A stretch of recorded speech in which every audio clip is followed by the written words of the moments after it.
Hello and welcome to Agents of Nonprofit.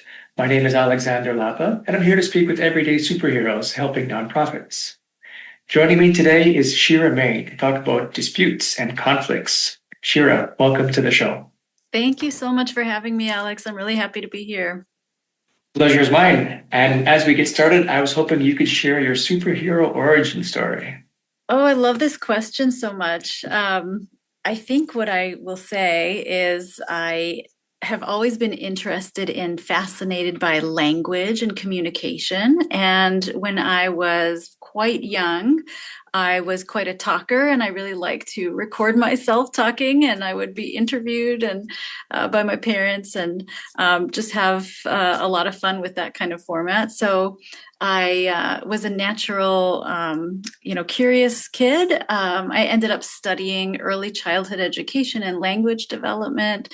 And what I really found most interesting in my studies was recording teacher-child conversations and really analyzing the details of how we communicate with each other. So I was paying really close attention to the words that we use, the kinds of questions that we ask.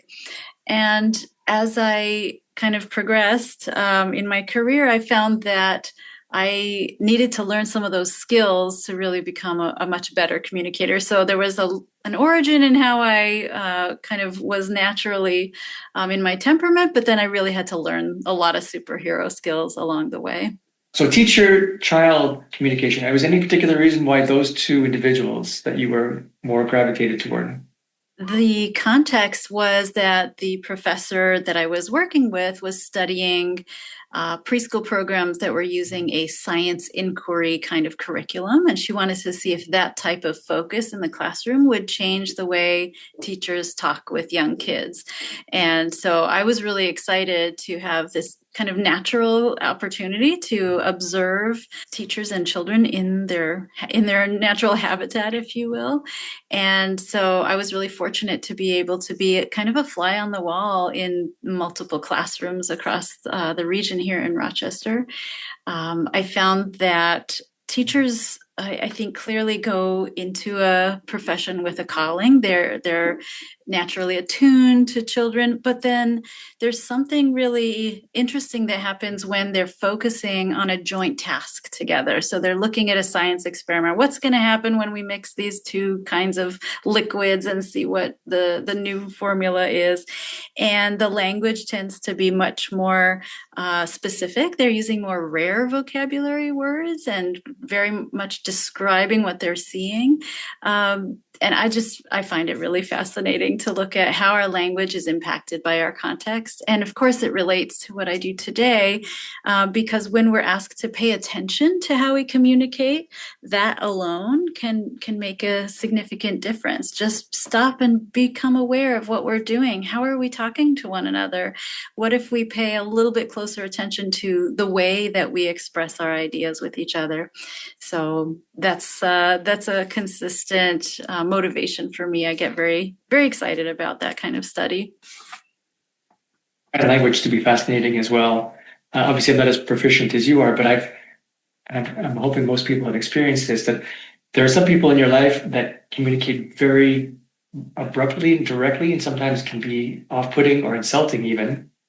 And then there are some people who can communicate the same message, but in such a way that has no conflict whatsoever. Like they just, to me, it's a magical or form of art, let's call it, that they know exactly the right words to say in the right order to say them in, to be able to not be any kind of, or show any kind of confrontation, but to bring you to that same place that the first person is trying to reach you at. So I have high respect for people who have linguistic skills like that and mastery over the ability to communicate without being confrontational or insulting or any other negative term you can think of.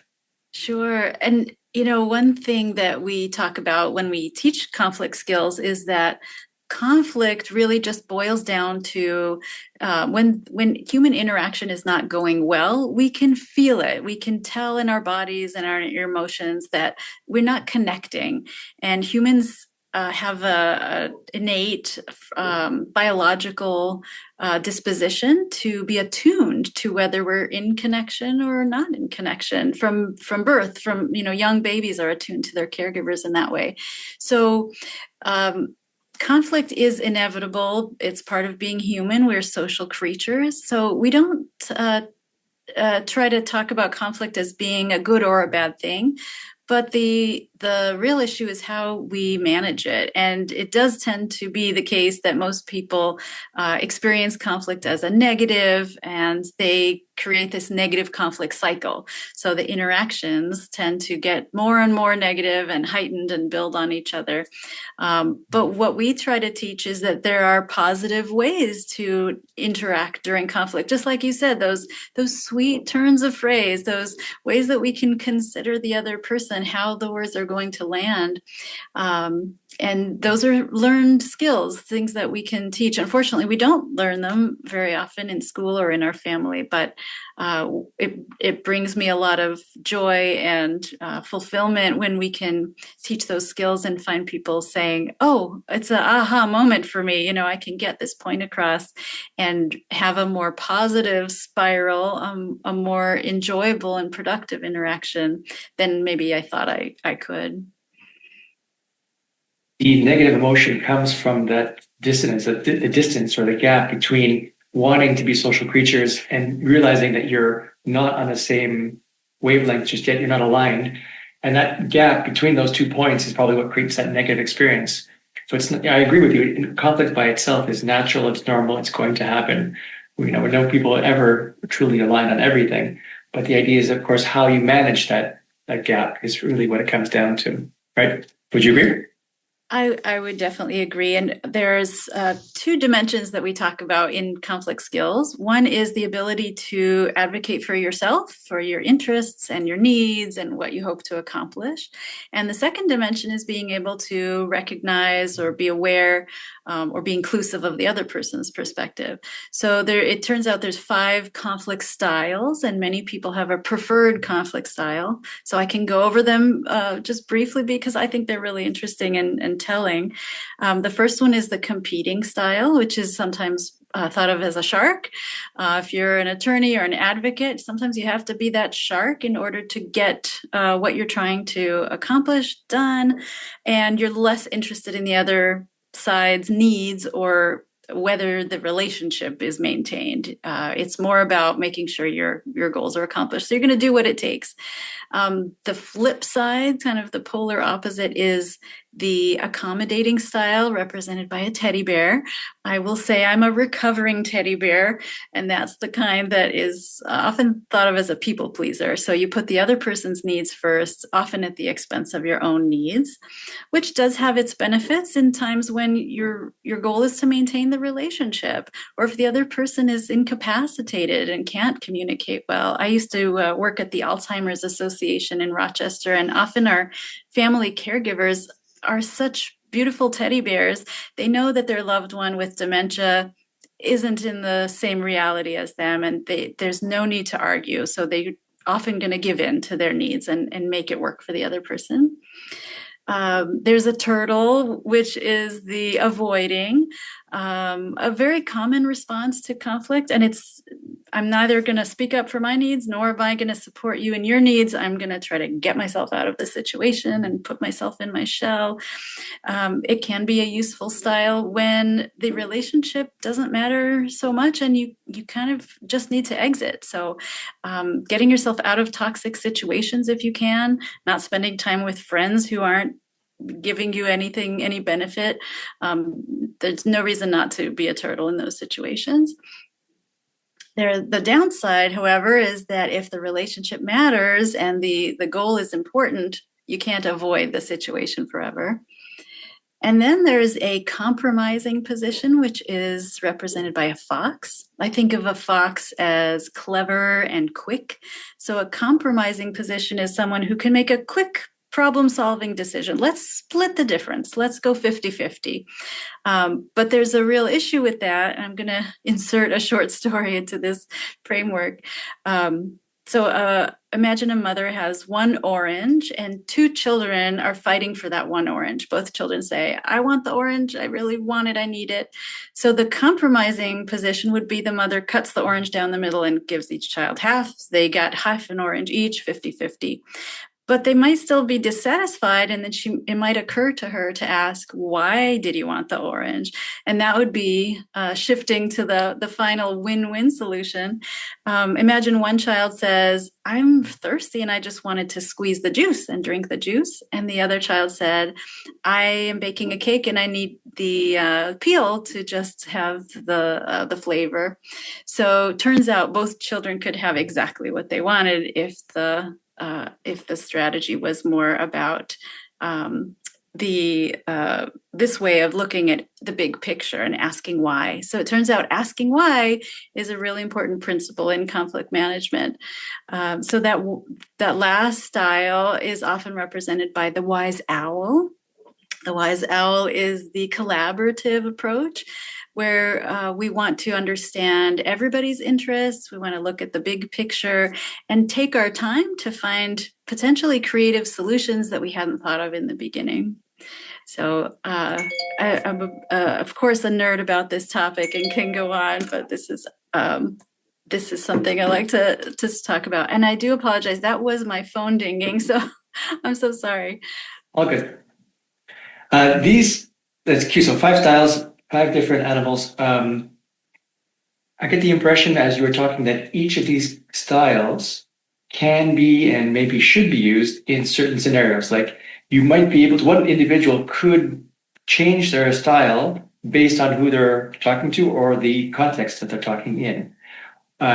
They might have a primary style for a default state or starting point style, but then based on the context and or the person, they might change their styles. Would you say that's typically true, or normally is it usually a blend of the 5? Like let's say 80% of the time I'm an owl, 20% of the time I'm a shark in that situation, or is it I could be any one of those 5 and it really just depends on the conditions and the situation?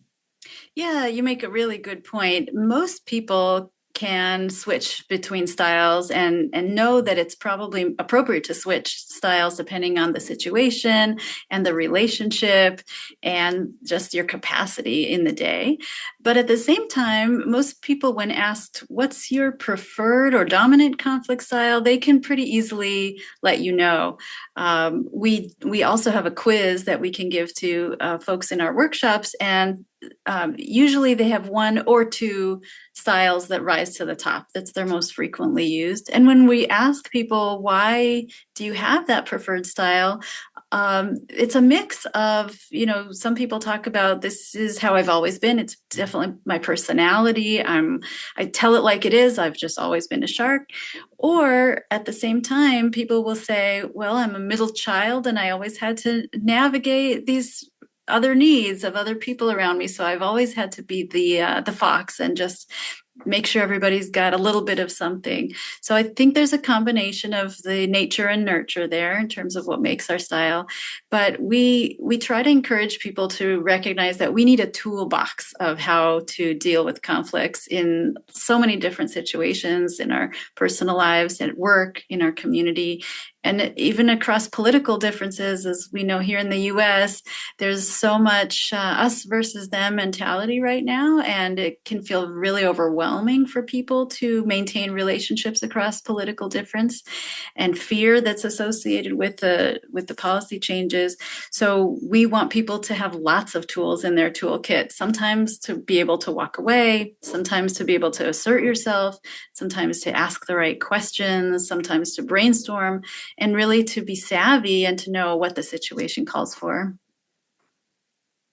Because I'm a logical engineer, I almost would love to see this, or I imagine this as a kind of flow chart, right? You have your entry point of the flow chart based on your predominant style, and then you say, as through the conversation, you realize, hey, wait a minute, this person is a shark. I can't be avoiding this, for example. I can't beat the turtle, so I have to adjust in this. And is that, whether we actually write out the flow chart, is that kind of how our brain works normally in these kinds of conflicts?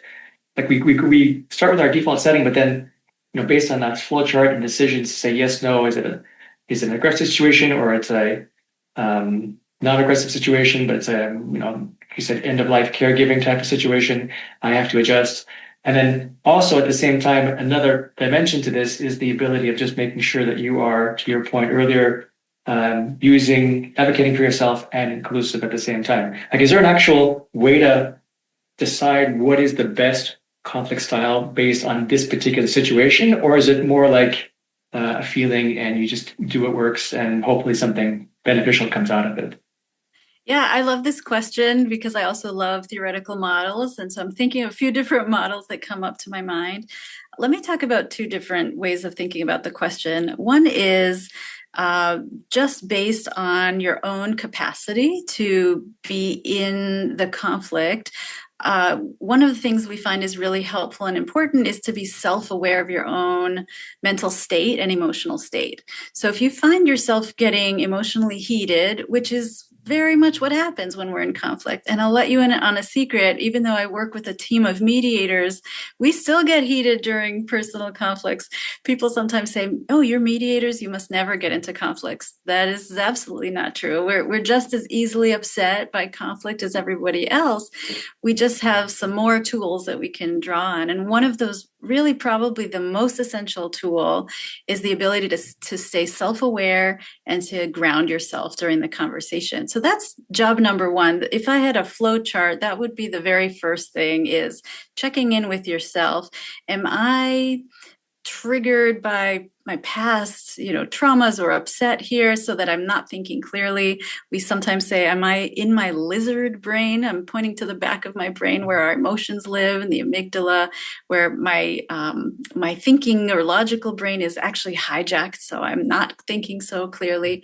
Or am I okay? I'm right here in the top front of my brain, the logical thinking part, where I can start to make some strategic decisions. So that's job number one.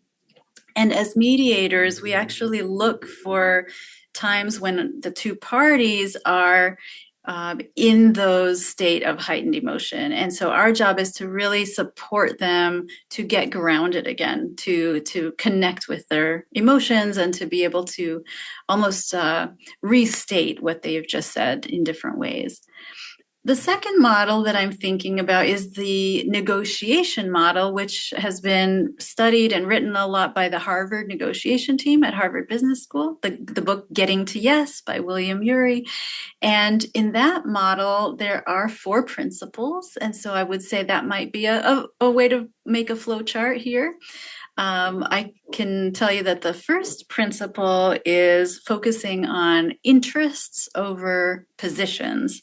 So what I mean by that is a position is a very specific strategy that often people start off with. They come to a mediation or a conflict and they say, I want you to lower my rent because my heat hasn't been working all winter. I deserve a lower rent. And the landlord might come in and say, well, I am not open to that at all. You're going to pay me what you owe me. And that's the strategy I want. Those are the positions. So when we say shift to interests rather than positions, it's again back to the question of asking why. Why are you interested in this solution that you've proposed? So if we go back to the tenant and say, tell me more about this situation. Why is it that you're coming here asking for lowered rent? And they might speak about all of the emotional hardship that they've had to endure. Perhaps when they're saying they want monetary compensation, the reason for that is actually not so much about their finances. Maybe they're doing fine financially, and that's not their primary interest. Their primary interest might be, I've been going through it all winter long, and I deserve some kind of validation or recognition of my time. And if that's the case, the solution opens up. It's not just about money anymore. It's a little bit more about, let's hear perhaps an apology, perhaps a promise of what I can do for you differently. Perhaps it's a sense of respect that I've really heard you and I will hear you more deeply next time. So there's lots of examples where asking the question why really shifts the conversation. So that's step one. Step two is about introducing the concept of fairness. And sometimes I will say, what do you think would be a fair solution here? So not how can you make me happy or how can I make you happy, but it's against that big picture. What do you think we can do that would feel fair to both of us, that we could both agree to? Sometimes in this discussion about fairness, we look to outside resources, so objective standards. Maybe it would feel fair if we actually did some research about what landlords typically do when it comes to heating problems. Or are there any state standards or local standards that we can look up that will help us make this decision? And then we can decide together what feels fair. The third principle is to focus on the people over the problem. So when we're in conflict and we're heated and we're coming in upset and we're not getting our way, it's very common that we're going to start attacking the other person. We start calling them names and we say, you never listen, you always do this. We bring up problems that happened 5 years ago. Remember when you didn't do this, in the past, and it's still a problem now, and that's just the kind of person that you are. So it's really helpful in negotiations to shift our mindset to, this isn't the problem about you as a person. We're really trying to focus on how to create a better solution for both of us that we can agree to. So in fact, the opposite will be more helpful. If I can validate you as a human being, I want to thank you for coming to mediation. I want to thank you for trying to have this conversation with me. I do appreciate that you've been my landlord for 10 years and you have fixed a number of things for me in the past. That creates some goodwill and some respect and some trust. And it really does sometimes smooth things over and lead to a little more openness on both sides. The fourth idea is going to be about inventing new solutions. So the idea of brainstorming.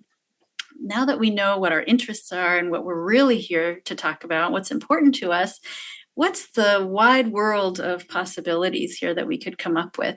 Some mediators will offer to just brainstorm, let's talk about lots of possible solutions. Some mediators in our center, we tend to be a little bit more asking the parties, now that you've started talking about solutions, what else? What do you want to go from here? What do you want to explore next? And we really want to encourage them to come up with as many ideas as they can. We find that creative solutions come at the end of a conversation, and it's not the way to start. We don't come into a mediation and say, let's just talk about potential solutions. That comes towards the end once we've heard each other. Another principle that comes up in negotiations is what's called the BATNA. It's the best alternative to a negotiated agreement. And I think of an easy way to think of it as a backup plan. What's your backup plan if you don't get to the solution that you're hoping for today? And that's something that it actually does help people come into a negotiation when they know what their backup plan is. So if you come to the negotiation with your landlord saying, I want you to know that I have looked at other apartments, I am considering moving out. And so if we don't come to an agreement I can live with today, you are going to lose my business, for the next year of the lease. It just provides some honesty about what the real implications would be for each person, each side. So there's a potential flow chart. Maybe I can make one for you. That would be super cool. Negotiation is actually a passion topic of mine, or at least one I'm very interested in. And you mentioned the Harvard team. I've actually read the book also by Christopher Voss, Never Split the Difference, which also was a hardcore book about negotiation. And there are tons of books out there that are really, really great, by the way. So lots of great principles. Thank you so much for sharing them. As we're going through this, though, I believe that most of these strategies and principles work when both people are reasonable and in a healthy mental state. There are some scenarios where you're not dealing with someone who's in a good mental state. And I'm thinking about more Machiavellian type styles, the narcissist, for example, who no matter, the concept of fairness doesn't exist in their mind, right?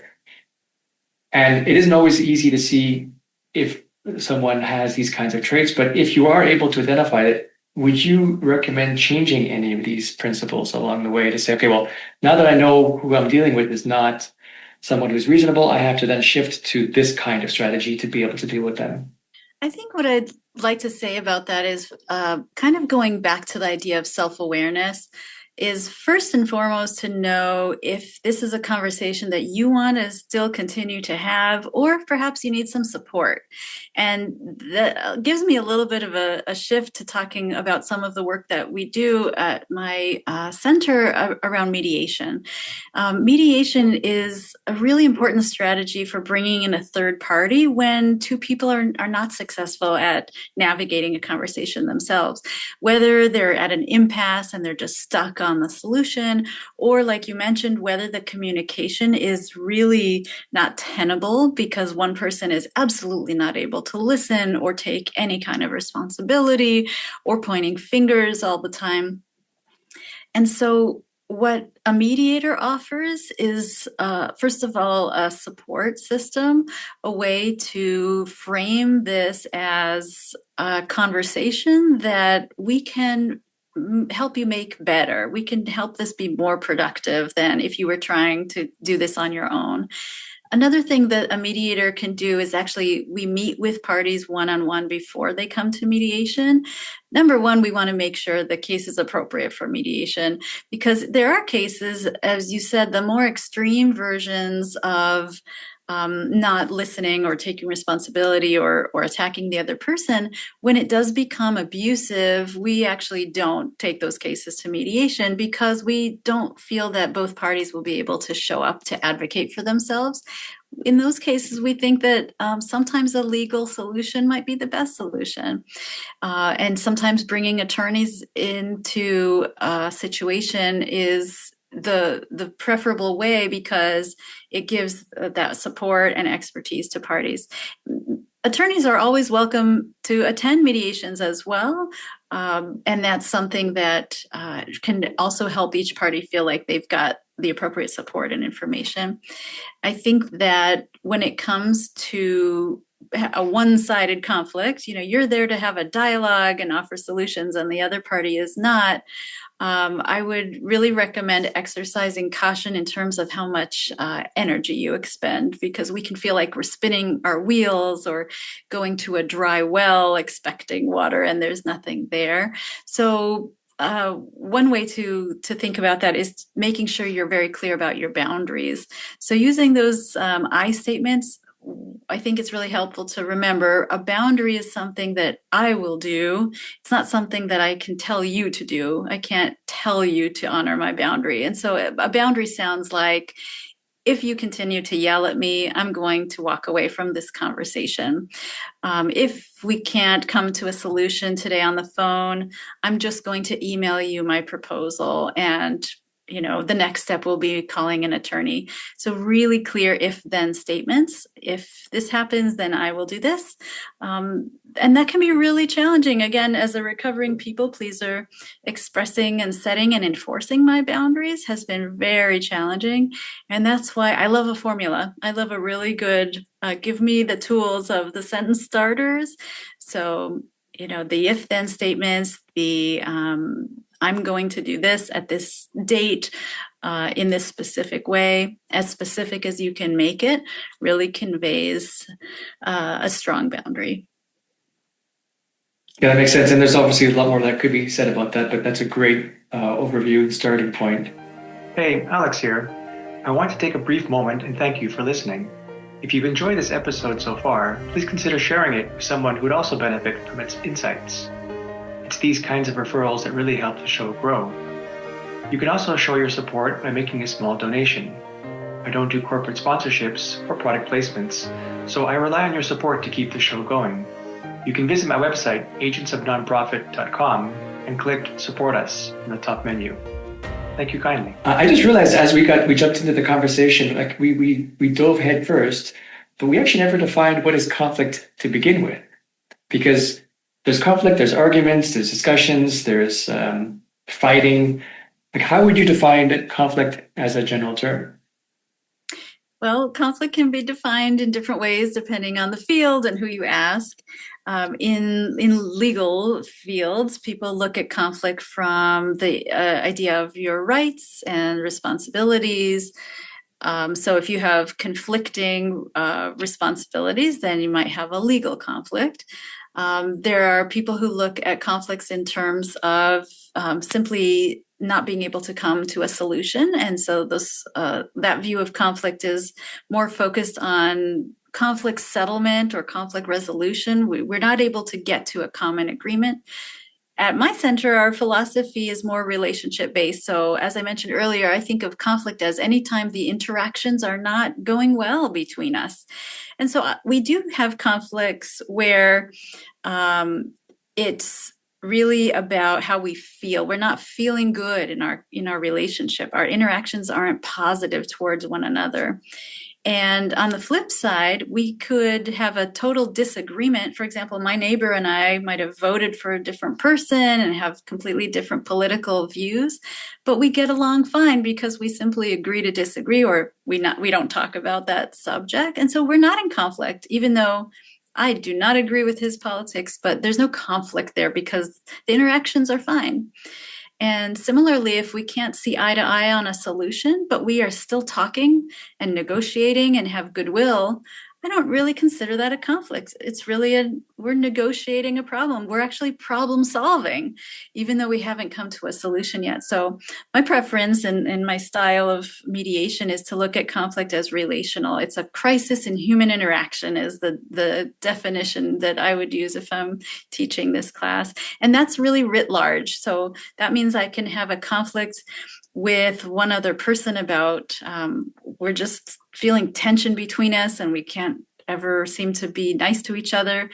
Or I can have a conflict among my team and my workplace because there's a lot of harassment going on or disrespect happening. So it just doesn't feel connected or supportive.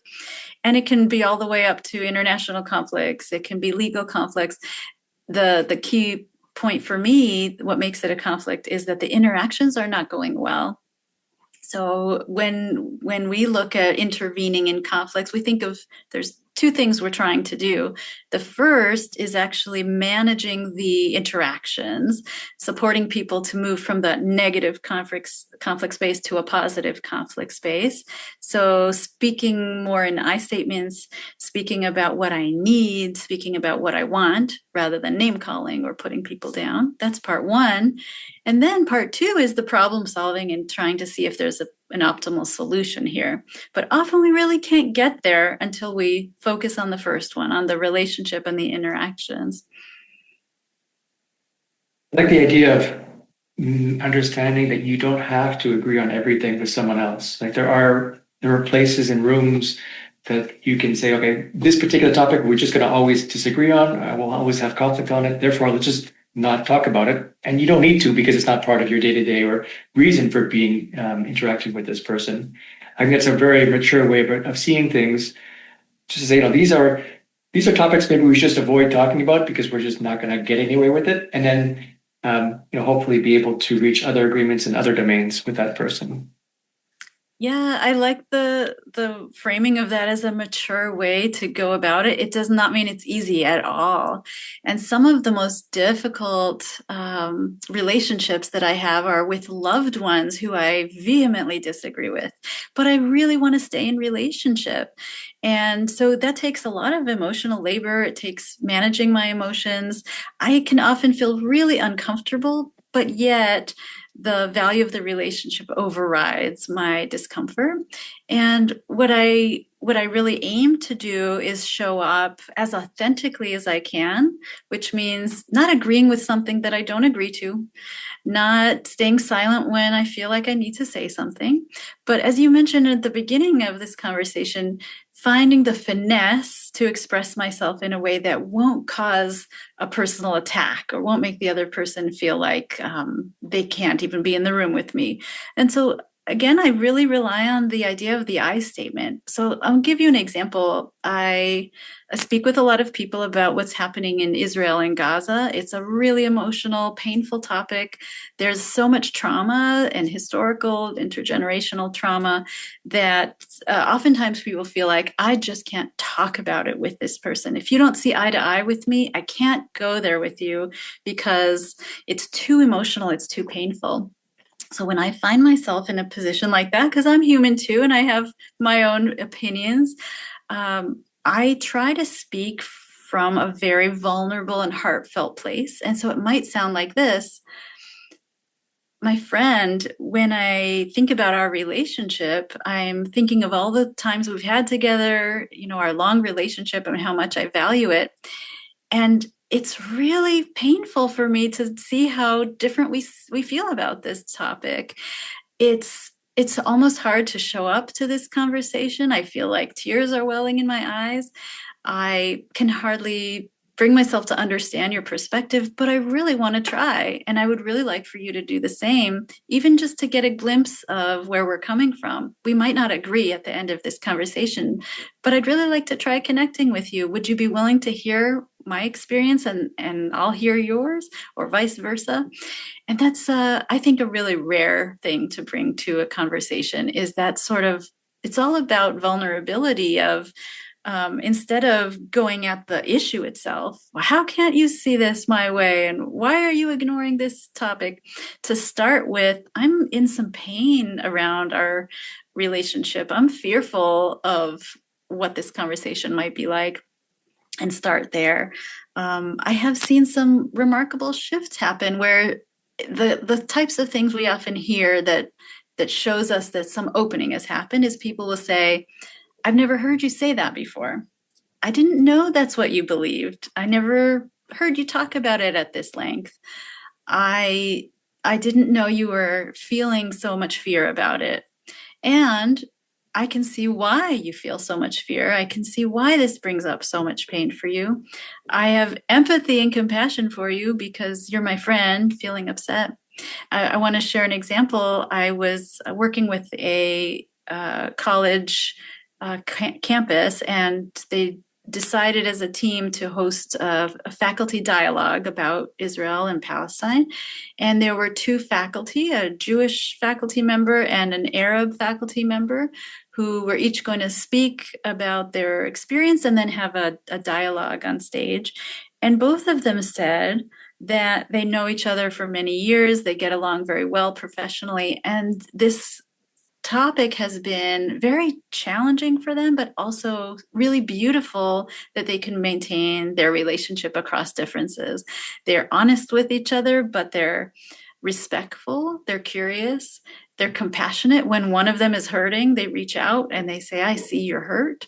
To me, that is very transformational, and it's very significant. It's something that as human beings, we can really learn a lot from. I think that being open to being changed by what you hear is probably one of the highest human functions, right? Rather than being rigid in our thinking and closed off to new information, being willing to be transformed by what you hear, being willing to change your mind is, I think, the mark of, the future, hopefully, of humanity, if I can go that far. I totally agree. And I would even put it as, it doesn't need to be a transformation. It could be just a softening. You could have very particular ways of seeing a particular topic. And, as long as you are slightly open-minded to hearing other people, and once the communication is done well, even if you just soften your approach a little bit, to me, that's a success. There's something you benefit from it. And I've experienced it myself too, where I had a very strong opinion about something, and then someone came in and said, "Well, what about these kinds of scenarios? What would how would you handle, or how would these scenarios be managed in your worldview?" And I realized that my worldview was so restrictive that it didn't have place for it, but these things made sense; they were reasonable. And of course, the person I was talking to also was able to communicate that in a very effective way, knowing how I like to be spoken to. And just that softening of the idea, okay, well, you're right, there are some situations where that does make sense. You can kind of stick with your main idea. You don't have to change dramatically or transform your idea from 180 degrees type scenario. But even changing it by a degree or two, to me, is already beneficial, because then it starts opening your mind to other possibilities. And who knows where that would lead, at some point in the future. Well, I really love that way of thinking about it, and the idea of softening to each other and to our humanity, and to give people the dignity of saying to yourself, there must be a reason why you're thinking this way and acting this way. And maybe if I were in your shoes, I would be doing the same thing.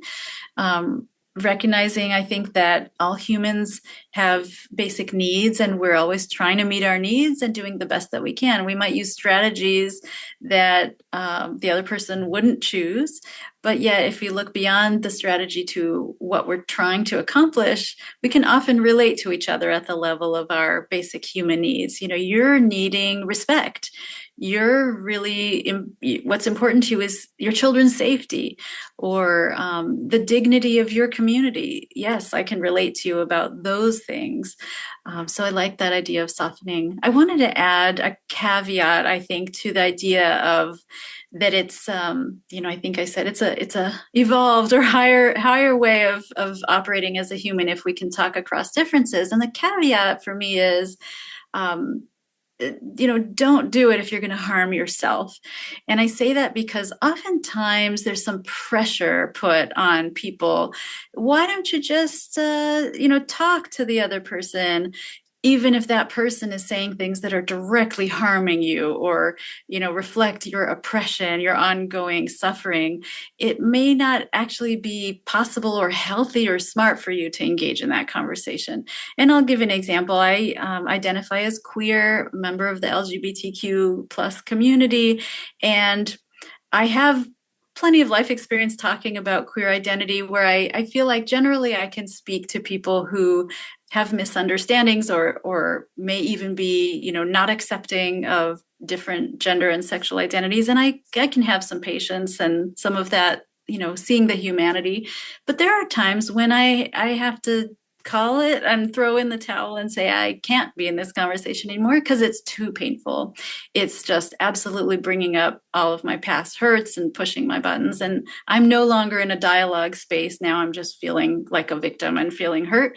And to me, I would rather people walk away than try to persist through that conversation. What can help is having some ally or advocate on your side to either be there in the conversation with you or even take your place. And I think that's what the role of allies can be, is to help people see someone's perspective who maybe can't advocate on their behalf right now. But you can do that. You can help people bridge the gap a little bit more. Keep your boundaries in check. Make sure you don't trash your own boundaries.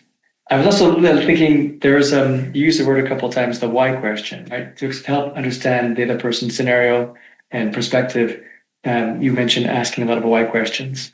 I generally agree with that. What I would also add to the caveat to that is why any sentence that begins with a why requires the other person to provide some kind of justification. And that can be seen as it's not an attack, but it's whatever a soft attack would be, whatever word. I can't think of the word offhand. All I would say is, in addition to using the actual word why, you can use other, W words, the who, what, when, why, where, how do you feel? Why? Instead of why, you can say, why do you feel that way? You can say, how is it that, and whatever. I can't make up the exact sentence off the fly, but basically varying your sentence so that everything doesn't just begin with a why. Yeah, actually, I really like that tip. Thank you for, making that real.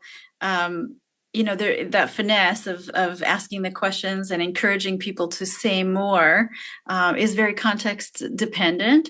Sometimes I really like the phrase, tell me more about that. Say more. I want to understand where you're coming from. Encouraging people to tell a story about it. Can you tell me about a memory that you had related to that? Or when's the first time you started to think this way? Storytelling is a way that humans can naturally connect with their sense of empathy. If you frame a question as a story, it's often likely that you'll hear something a little more emotion-based, a little more personal than if you ask an opinion. So in one of the practices that we use, especially with groups, which is called restorative practices or restorative justice, we really ask a lot of storytelling questions. And the history of that format is really from indigenous roots and practices around the world, First Nations and Native Americans, and including the Maori and New Zealand and other places where there's a really common format of sitting in a circle and taking turns sharing stories. And often an object is passed around, whether it be a traditional symbolic object. Often people might have sat around a fire, but in sort of contemporary versions of this, it might just look like passing a stone around the room, and who's holding the piece is the one invited to speak, and everyone else is listening. And when you ask someone to tell a story, like frequently in workplace teams, we ask, share a little bit about your journey. How did you get to where you are today? You very, very commonly hear people share things that their colleagues never heard before. And then when we go around again, people will comment, I didn't know that you have a military background. I do too. We connect in that way. It humanizes us. It allows us to see each other in new ways, softer ways, like you mentioned. And I think that really opens the door to different kinds of conversation. Everything we've been talking about so far, of course, related to conflict is very humanistic.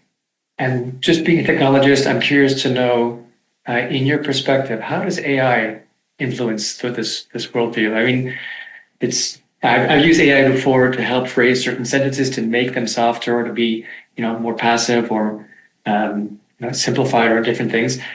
Do you find yourself using AI in the same kind of capacity or a different capacity to help in the world of conflict resolution? I really love this question, and I will admit I'm really a newcomer in AI. I've been a little bit avoidant of it, technophobe in general, I would have to say.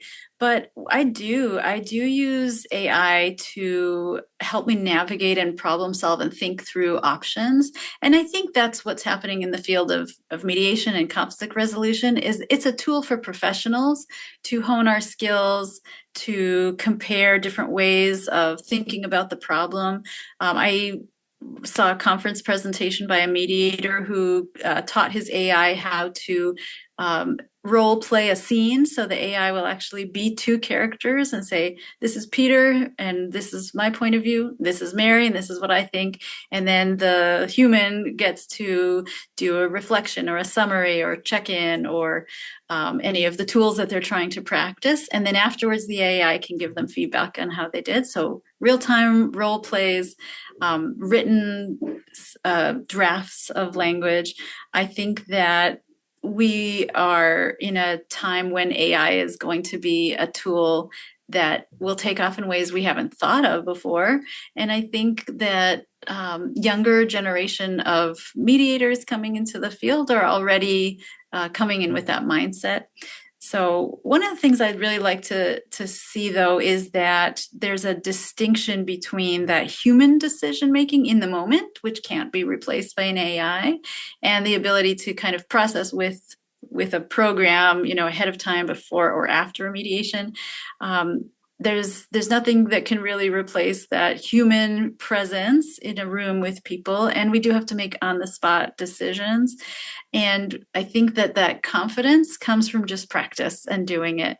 So I recommend to students when I'm teaching, practice until it feels easier.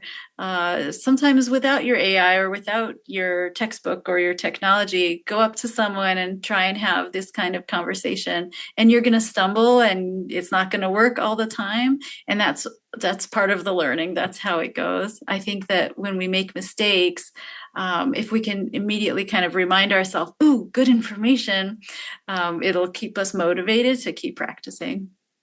Leaning into the superhero theme of the podcast, I'm curious to know if you had a magic wand or a superpower to be able to change something in conflict resolution, what would it be?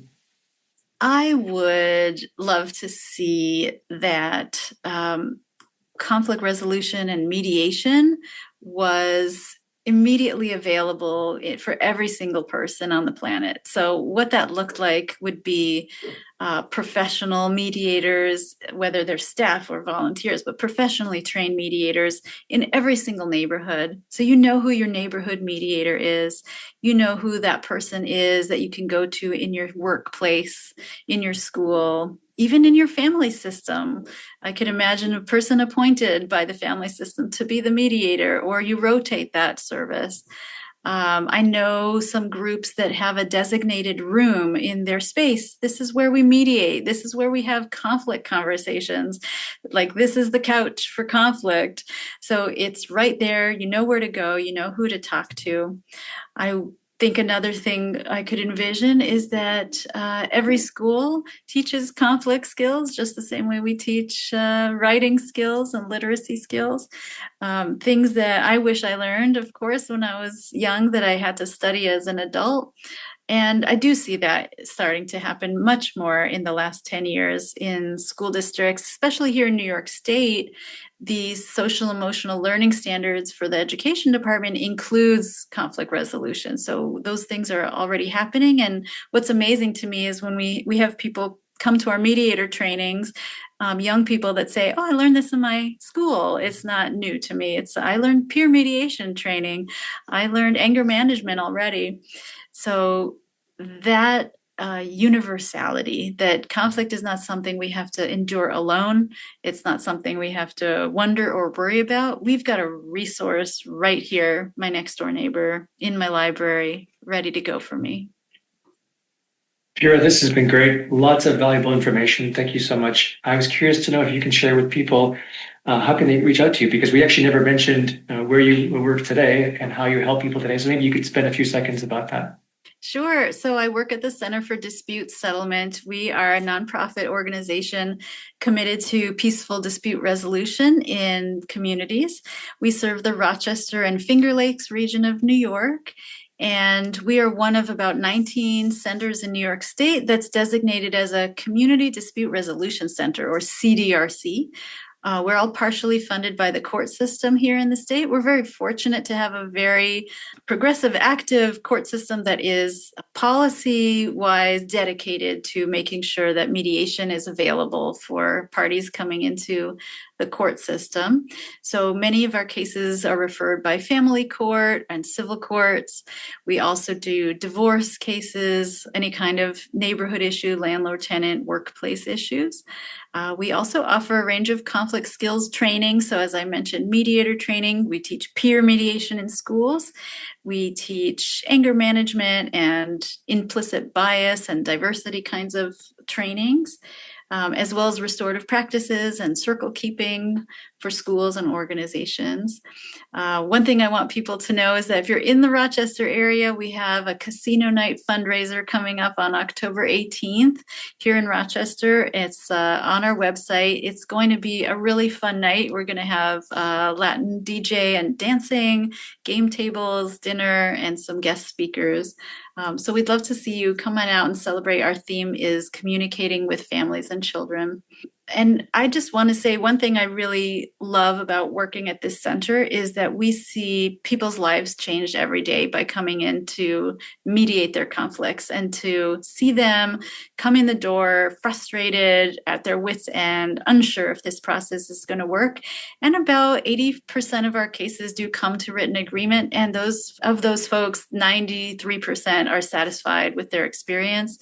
They say that their mediator listened to them, helped them create a fair solution, that it was much easier than going to court, it was less expensive than hiring an attorney, it saved them time, and that those agreements last. And I will say from personal experience, I went to mediation with the father of my son, and we came up with a mediated custody agreement when my son was 5, and it kept until he was 18. We spent lots of hours on that agreement, and it really benefited us in the long run. So I really just highly recommend people learn more about mediation. Come to our website, learn more about our services. We also offer a variety of online training so folks can attend from wherever you are in the world. Yeah, thank you. Awesome. And could you share also your email address and or links? Sure. Please visit our website at cdsadr.org or email us at info@cdsadr.org. Awesome. I'm sure to put those in the show notes. Shira, thank you so much for joining me today, and thank you so much for doing what you do. Thank you so much, Alex. It was a really fun conversation. The pleasure was mine. All right, that's it for today. I'm Alexander Lapa, and I hope you join me again in the next Agents of Nonprofit.